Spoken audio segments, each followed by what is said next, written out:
ખેડૂત મિત્રો, જય દ્વારકાધીશ, જય મુરલીધર। હવે આપણે આ મુદ્દો સરકાર સામે મૂકીએ કે અરજી કરીએ કે વાત કરીએ તો તમને બધાને શું છે, બીક લાગે છે હું કે શરમ આવે? વાત કરો ને, કયો ને।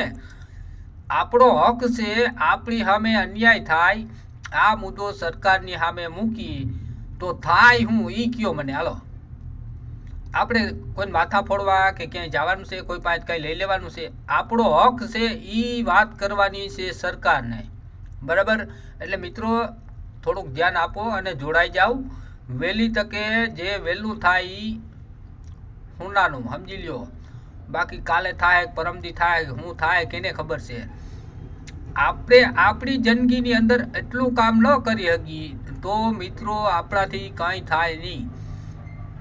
આપણી ઉપર જે અન્યાય થાય એમાંથી આપણે બહાર ન નીકળી શકીએ આપણી જિંદગીની અંદર, તો આપણે કંઈ કર્યું પણ ના કહેવાય અને કંઈ થયું પણ ના કહેવાય। અને વર્ષો પછી થાય થયું એ તો બીજા જોવાવાળા જોવે। આપણે આમાંથી બહાર નીકળવાનું છે। આ જે ઊંડી ખાઈડ છે ને, ઊંડી ખાઈડ, અને સીધી રીતે કે પરબારું નીકળાય એવું મને પણ નથી દેખાતું। સરકારને વાત કરીએ શું છે આગળ, હું પોઝિશન લઈએ।